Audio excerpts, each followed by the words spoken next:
Iyi ni radio BBC Gahuza miryango. Ivugira i Londres kuri metero 19, 25, 31 na 41. Ivugira ku mirongo ya FM mu karere k'ibiyaga bigari no kuri interineti kuri bbcgahuza.com.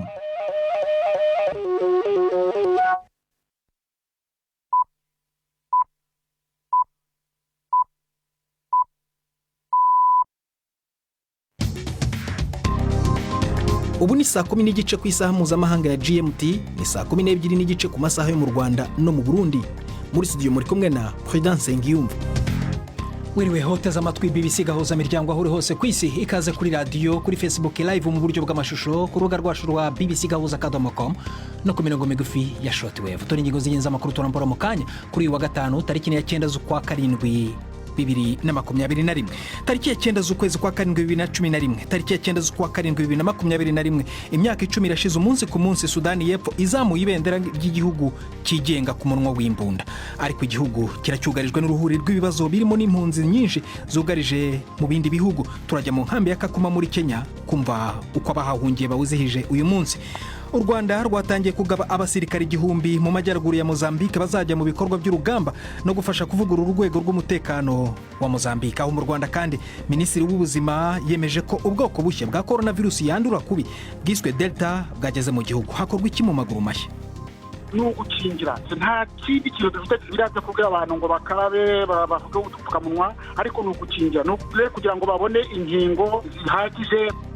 Kuboneza urubyaro ni kimwe mu nama zigirwa imiryango y'abashakanye, ariko kandi ngo gufata imiti ku bakiri bato bishobora no kugira izindi ngaruka zirimo nko kubura urubyaro ku bakiri bato nyine mu bihe biri imbere. Gute? Mu bisanzwe ibyo ntibizwe, ntawe urabyerekana neza, ariko icyo tuzi ni uko mu gihe abikoresheje amezi menshi, imyaka myinshi, birumvikana ko urabona ni nk'imoteri wahagaritse imyaka myinshi, iyo ugiye kongera kuyatsa ubwirikore haraho bigorana. Urasobanukirwa birambuye muri baza muganga mu mpera z'aya makuru. Ibi biganiro biyobowe na Mark Niyonkuru.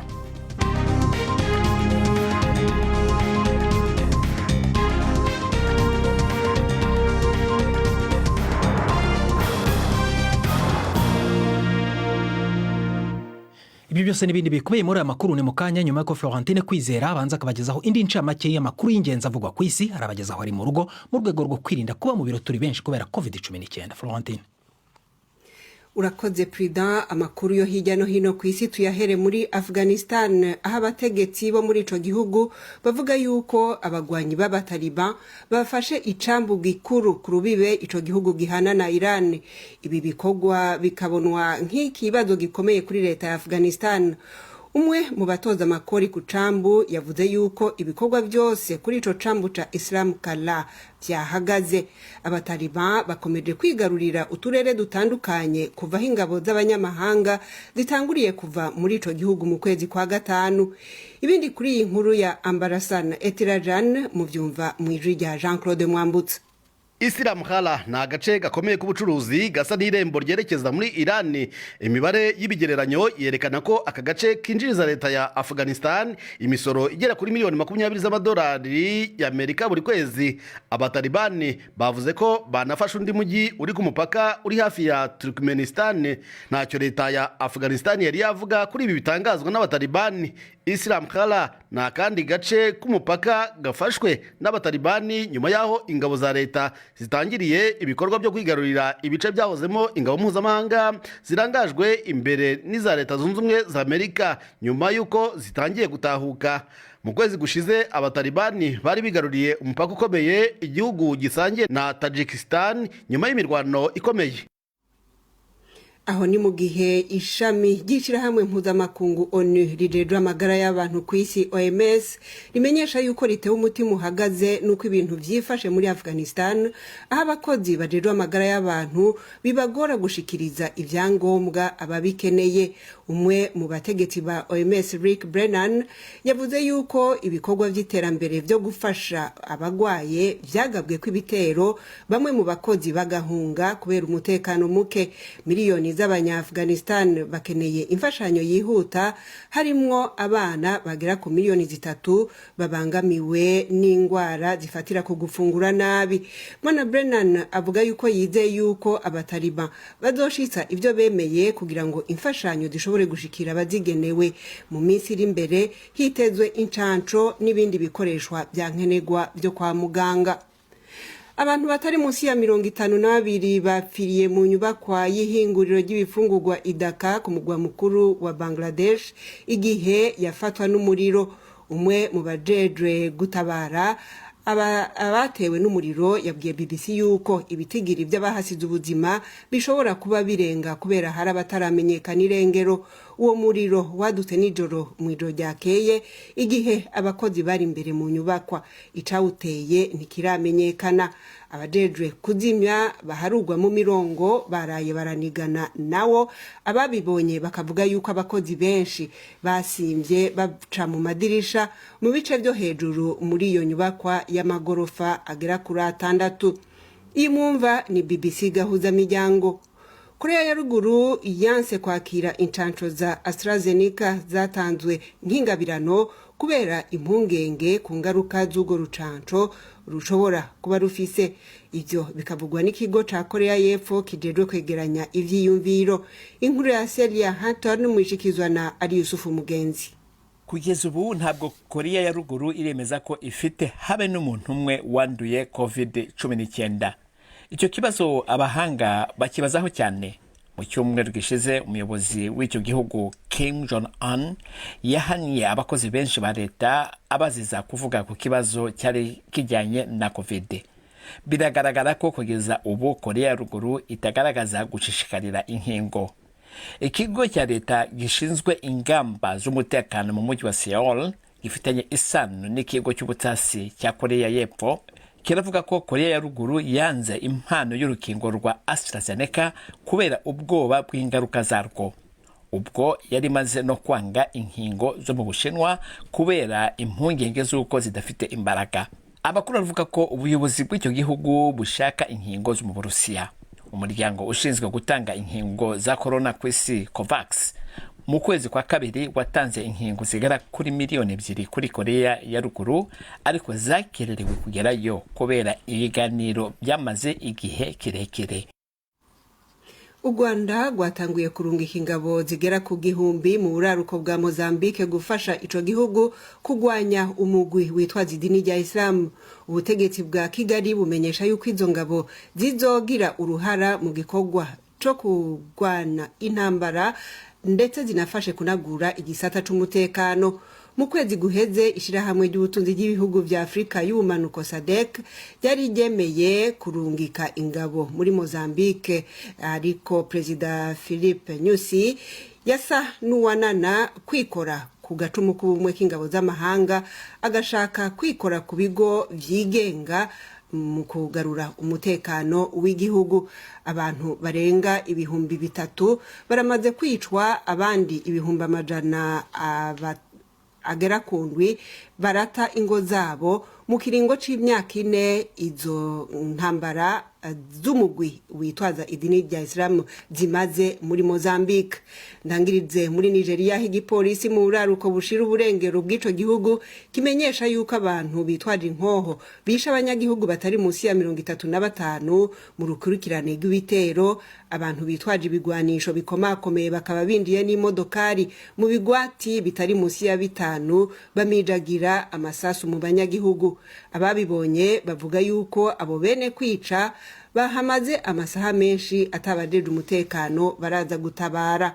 Ako karere k'uburaruko bushira uburengero muri Nigeria karabangamiwe n'ubwicanyi hamwe n'ibikorwa byo kunyuruza abantu. Ku munsi wa mbere honyene hatwawe inyagano abana barenga 100 bavanywe mu ishure ry'indaro ryo muri leta ya Kaduna Prudent. Urakoze Florentine Kwizera kuri ayo makuru ya BBC.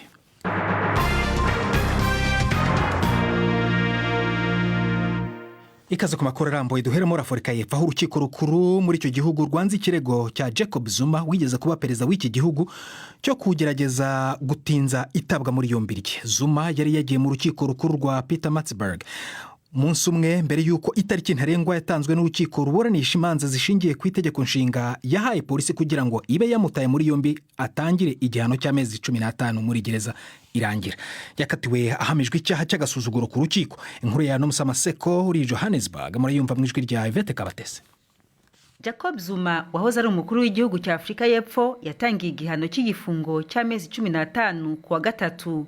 Iyo umucamanza Beki Nguni yemera ubusabe bwe byari kuba byamufunguriye inzira yo guhita afungurwa kugeza ubwo icyifuzo cye kizumvwa n'urukiko rurinda itegeko nshinga. Ubusabe bwa Bwana Zuma bwateshejwe agaciro mu rukiko rukuru rw'Pietermaritzburg uyu munsi. Hagati aho imyigaragambyo isa niyobowe n'abantu b'inkoramutima za Zuma yadutse muri KwaZulu Natal, intara Zuma akomokamwo. Ubucuruzi bumwe bwafunze mu rwego rwo kwirinda ko basahurwa, mu gihe ku rundi ruhande urujya n'uruza rwabaye ingorabahizi mu mihanda mikuru imwe n'imwe. Leta y'u Rwanda yaragitangaje ko ubwoko bwa Delta bwa coronavirusi bwavumbuwe mu bindi bihugu bumaze no kugera aho ngaho. Ibyo byemejwe mu gihe leta yashimangiye ibyemezo byo kurwanya iyo virusi mu gihugu. Bitangajwe kandi mu gihe abarwayi bahitanwa n'indwara bakomeje kwiyongera. Mu kugerageza gusobanukirwa uko iyo virusi ya Delta iteye, navuganye na Dr. Ronald Nduwayo uri mu Bufaransa, yatagiye ansobanurira amavu n'amavuko yayo. Uretse ko ubu ngubu aribwo itangiye kumenyekana ku isi yose, ariko yabonetse mu Buhindi mu kwezi kwa 10 k'umwaka ushize. Ubu ngubu rero irabarizwa mu bihugu 54. Kubera iki ubu ngubu aribwo igize ubukana ko ariho imenyekanye cyane? Ubu nibwo imenyekanye cyane, kundi yari mu Buhinde, none wara kubera nyine abantu batembera nk'abahinde baza aho ngaho bakunze kuza aho ngaho muzi ko community y'abahinde ari nyinshi cyane. Ivyo turimo no kubona no mu Bugande, kuko abahinde ni benshi mu Bugande. Mu Bugande ubu ngubu hari ikibazo gikomeye cyane kuko zira variya zose turimo kuvuga ziri mu Bugande no mu Rwanda. Yenda usobanuye impamvu igaragaye ubu ngubu no kubera iki? Impamvu igaragaye ubu ngubu nuko virusi burya igenda ifata abantu bamumuntu ikajya mu bandi, igafata abantu benshi kandi hindura isura. Noneho abo bantu yafashe maze kuhindura isura nyene bajya mu kindi gihugu bayikongeza aho ngaho nyine. Nuko rero kuzavariye niko zigenda kongera mu isi hose. No mu Rwanda Minisitiri w'Ubuzima yemeje ko iyi variya cyangwa se ubu bwoko bushya bwageze mu gihugu. Byagenda gute nko mu nzego z'ubuzima babyifatamo gute? Kugira ngo rero bashobore kukirwanya n'ugukingira. Nta kindi kintu dufite biraza kubwira abantu ngo bakarabe bavuge udupfukamunwa, ariko n'ugukingira. N'ubwo kugira ngo babone inkingo zihagije bakingira abantu benshi cyane abaganga cyangwa abantu bakora ahantu haza abantu benshi cyane. N'urukingo rero nta kindi rwose dushobora gukora kugira ngo duhashye iriya variya rero aho itandukaniye n'izindi nuko irakongera cyane igafata abantu benshi. Hari amakuru yavugaga ko n'izi nkingo bishobora kuzigora kuyirwanya. Za nkingo za RNA message cyane iriya Pfizer BioNTech, ubushakashatsi burimo gukora rwose buvuga yuko uyirwanya, ahubwo Pfizer irimo kuvuga yuko ishobora ahubwo kugira ngo mbese umubiri ubashe guhangana na zirabariya, kuko zirabariya zizaba nyinshi rwose zo n'abantu bagomba kwitegura kuzabana n'iriya virusi. Pfizer yavuze izasaba yuko uzabaha ububasha bwo kugira ngo bazatange urukingo rwa gatatu, kuko basazwe cyane nk'abara muri Israel, kuko Israel cyo gihugu cya mbere ku isi cyakingiye abantu benshi cyane barenga 60%, ariko hari abantu batangiye gufatwa, uretse ko n'abafashwe ntago bajyana mu nzu z'indembe kandi ntago barwara cyane. Nukwerekana rero ko urukingo rwa Pfizer rwose na rwa Moderna bihashya ziraza variya cyane izade. Ariko rero dushobora kuzatera urushinge rwa gatatu nyuma y'amezi 6 urushinge rwa kabiri. Kwenda tugarutse kuri iyi variya iri mu Rwanda, nk'abantu bibaza impamvu hari nk'ibihugu bituranye n'u Rwanda yenda itaragaragaramo, ndetse n'iyi coronavirus itarimo cyane, twavuga nko mu Burundi, bimeze n'ukubera iki? Erega kugira ngo umenye ko abantu bafite coronavirus nuko uba warakoze za test. U Rwanda rero kiri mu nzira y'amajyambere bikora amateste menshi. Rero muri abihugu bidukikije coronavirus ishobora kuba ihari, ariko rero kubera ko badapima nko mu Rwanda ntabwo twamenya umubare w'abantu bafashwe.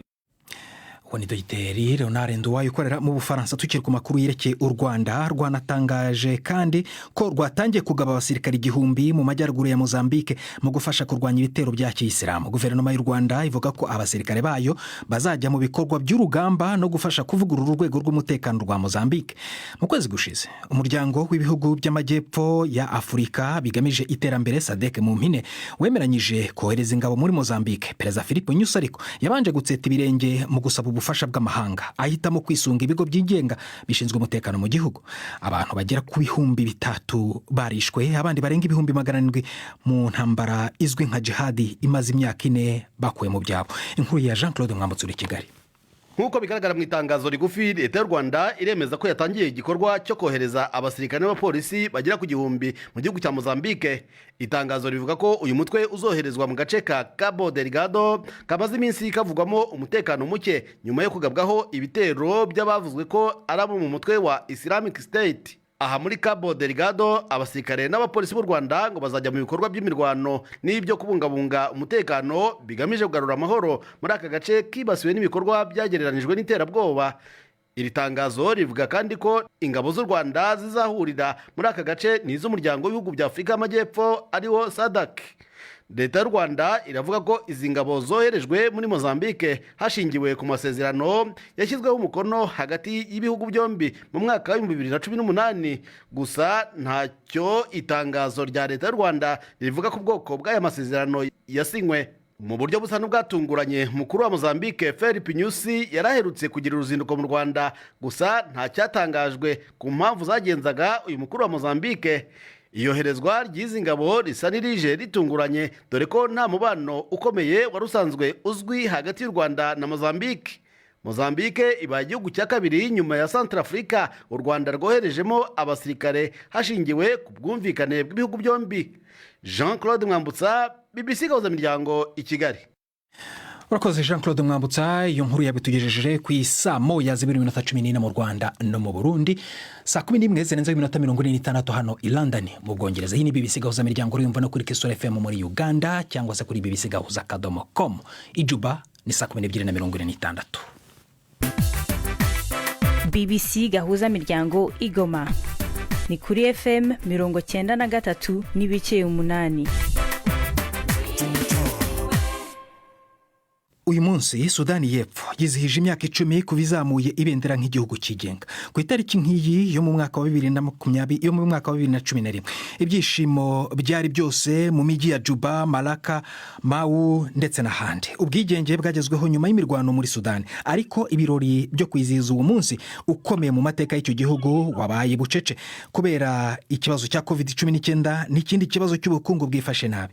Muri imyaka 10 icyo gihugu kandi cyagize uruhererekane rw'ibibazo byatewe n'intambara y'umwiryane yatangiye mu mwaka wa 2013.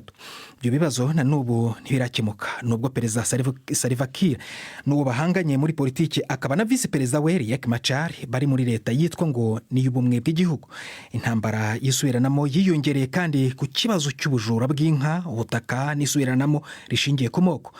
Ibi byose byateye abaturage babarirwa mu bihumbi byinshi ba Sudani y'Epfo guhungira mu bihugu by'abaturanyi. Abandi batuzwa mu nkambi bakuwe mu byabo. Bamwe muri abo baturage rero bahungiye mu nkambi ya Kakuma iri mu majyaruguru ya Kenya. Nubwo bari mu buhungiro, ariko nabo uyu munsi bifatanyije n'abandi mu kwizihiza imyaka 10 y'ubwigenge bw'igihugu cyabo. Mugenzi wacu Siriake Muhabwe nayo araho mu nkambi ya Kakuma. Turi kumwe ku murongo wa telefone. Siriake, niba unyumva, uyu munsi wizihijwe gute muri iyo nkambi ya Kakuma? Ndakuma cyane Predanga, mu ikambi ya Kakuma kuva mu gitondo wabona abakiri bato cyane bagenda bambaye udupira turiko idarapo rya Sudani yo mu manuko, bafite n'amadarapo. Bikaba byabitekajwe yuko bagira baza gutamba biginana ku mugoroba igihe cy'isaha 1 y'ijoro n'igice, ariko ku buryo butunguranye igipolisi cya Kenya cyabibujije. Inkuru twashoboye kuroha nuko bavuga bati noneho bavuze yuko rimwe na rimwe iyo bahuye mu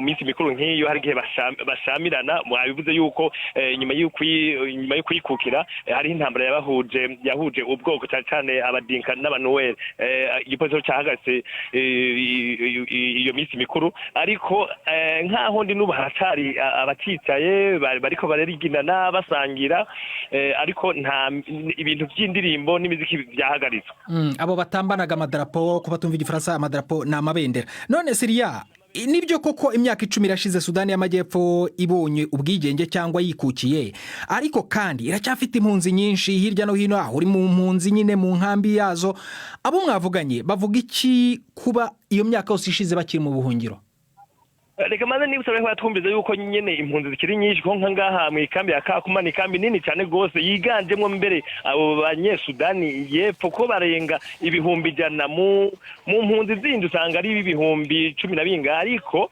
abanyesudani barenga ibihumbi jana abo twavuganye rero baranezerwa n'ivyo yuko bashoboye kwikukira bakaruha igihugu cabo ariko kandi bakaba batanezeje nuko bakiri mu buhungiro abakiri bato twashoboye kuya bati barakunda igihugu cyabo bakavuga yuko ubu ariho babona yuko batabiye kwitaho ibibazo by'iterambere napenda nchi yangu sana na sana ndakunda igihugu cyane gose yataba iyo ntambara ubu tuba duteye imbere cyane ariko intambara yarateye ibintu byose bisubira inyuma yononye ibintu byinshi mu gihugu ingwara zarongerekanye abantu barahunga ubumenyi mu mashuri busubira inyuma ubu baratanguye guhindura ibintu buke buke kugira ngo abantu batangure kwitaho iterambere ry'igihugu development kwa nchi natamani nirudi ku Sudan ndifuza gusubira hariya muri Sudani kuko ubu hamaze kuboneka amahoro kandi hari ibintu byinshi nungukiye hano nk'amashuri nize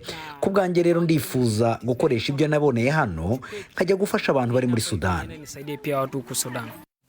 abo ni bamwe mu baturage rero ba Sudani y'Epfo mwaganire muri iyo nkambi y'impunzi Siriyake mu magambo avunaguye vuba abatazi ibibazo bya Sudani gwibukije gatoya nka Sudani y'Amajyepfo wababwira iki ku bibazo byadutse inyuma yo kubona ubwigenge byavuye kuki byaturutse he umuntu yo kwibutsa yuko mu Sudani y'Epfo yaronse bwa mbere bashize amasezerano bashize mukoro ku masezerano y'amahoro na Sudani ya ruguru mu 2006 hama rero inyuma y'imyaka 6 mvuga mu 2011 nico gihugu cikukira itese ariko inyuma y'imyaka 3 gusa bahaciye haba intambara muri ico gihugu aho abantu n'abadinka baciye batangura gutana mu mitwe bamwe bashikiye Salva Kiir umukuru w'igihugu hamwe n'icegera ciwe ya Machar niwe bari bashamiranye havamwo abantu bapfa benshi barenga 380 n'abatayizabo barenga ibihumbi amajana gushika ubu rero benshi baracari mu buhungiro ntibarashobora gutahuka urakoze Siriyake muhawe nayo munyamakuru wacu rero uri mu nkambi ya Kakuma muri Kenya reka noneho tubagezaho ikiganiro cya Baza Muganga na Ivete Kabatsesi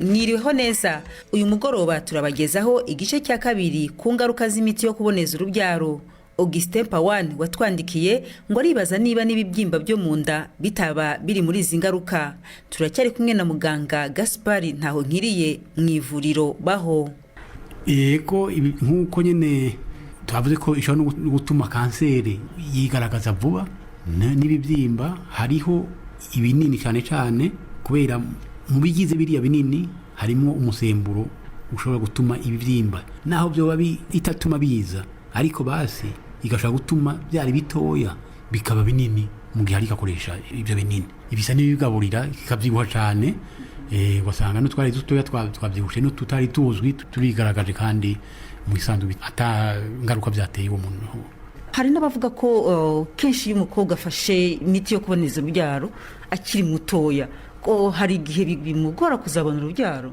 mu bisanzwe ibyo ntibizwi ntawe urabyerekana neza ariko icyo tuzi ni uko mu gihe abikoresheje amezi menshi imyaka myinshi birumvikana ko urabona ni nk'imoteri wahagaritse imyaka myinshi iyo ugiye kongera kuyatsa wirikore hariho bigorana nicyo gituma rero wa muntu akoresheje imyaka myinshi bya binini canke za nshinge hari igihe avuga ati ndahagaritse nifuza gusama ugasanga bimutwaye iminsi amezi canke imbere n'imyaka imbere y'uko ashobora gusama ariko ibyo niyo bishitse kwa muganga barashaka kumufasha bakabyihutisha ya moteri bakayibyura hakiri kare. Muga ko wumva iyo miti harabugiraho ingaruka zikomeye umufashika abantu kugira ngo izo ngaruka zitabazaho cyangwa se abo zajeho. Kubafasha kwa mbere ni kumusuzuma imbere y'uko atora ishakeneye gukoresha aho umufasha ikintu gikomeye cyane.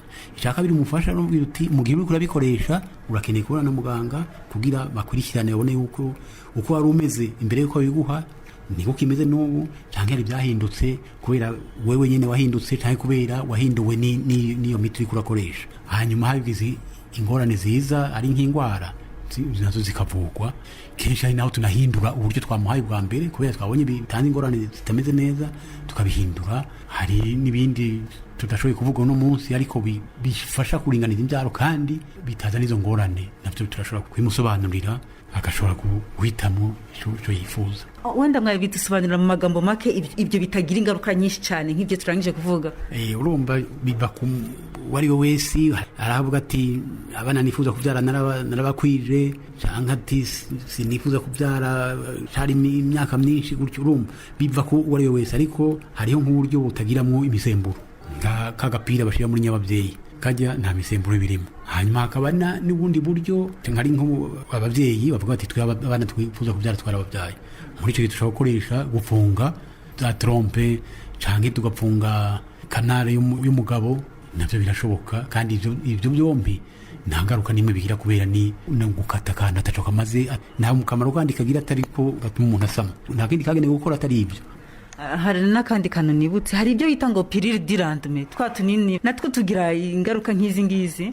Yego natwo tugira ingaruka nk'izo ariko iyo bita pirire dirandme ni ya pirire yo gufatura umuntu yafashwe atiteguye bakoresha mu nyuma yuko yamaze gukora imibonano ariko hari ikintu abantu batamenya ari ikindi bita sterile dirandme nayo no kuba kagapira ko muri nyababyeyi nako bakoresha mu gihe yatewe atiteguye nyene ariko nk'iyo ikora neza gusumbya imwe bita pirire bya binini kandi ingaruka zikaba nke kubera biriya binini ateza kunywa imisemburo myinshi kugira ikore ubona vuba ariko kagapira ko muri nyababyeyi gakora neza gusumbya ico kinini kandi kakagira ingaruka nkeya.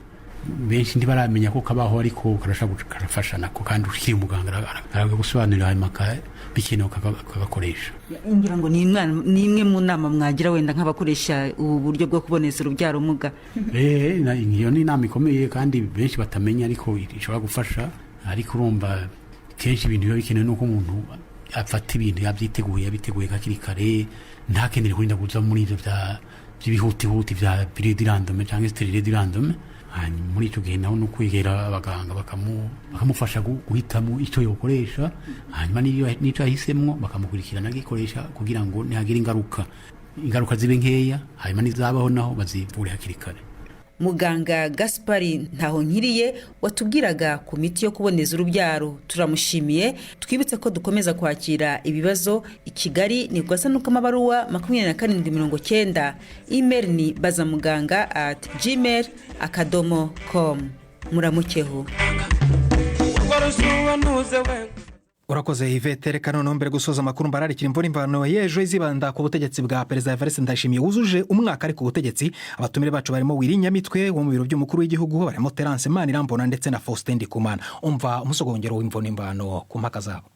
Ariko uravye ubu rero ukaraba izi ngwane tuza turajamwo zibiza by'imyuzurire by'ihinduka ry'ibihe ubona ko hari ibindi biyongereye ko habonye kivuko ca Bujumbura urabona amabara usanga ari karwa kuba ari arategwa umusanzu turakeneye ama infrastructure menshi bacuvuga ati uravye bije umwaka zokoresha abona ati je ntangira impungi nkavuga ati hoba kigoro kugira amafaranga ashobore kuboneka aho ubu hariho ibanki y'ugwaruka hariho ibanki y'abakenyezi hariho imiliyoni 10 zahawe hirya no hino imitumba yose y'u Burundi kugira ngo bashireho imigambi y'amakoperative yo gushura kwiteza imbere.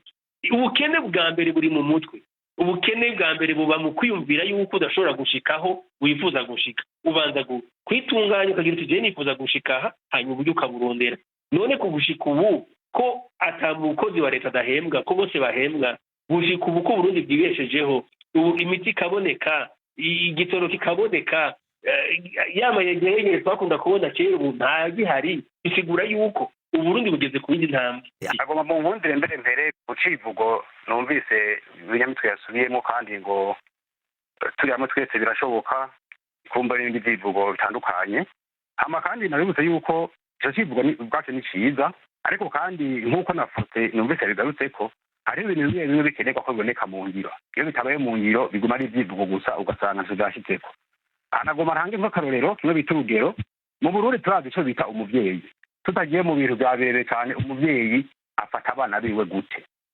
abatunganyiriza gute twese cyumva rero mukuru w'igihugu ati ndoshaho leta mvyeyi twari tuzi ko ari leta kumbure yotunganiriza abantu bose ifata abarundi bose kumwe ariko nyuma twabonye yuko bidasa ibisigaye yirarekuye babana hejuru ku masaha yo mu Rwanda no mu Burundi saa moya twafashijwe na Michael Ligard ndi Prudence Nyumva uraraharyana kandi akaruko keza.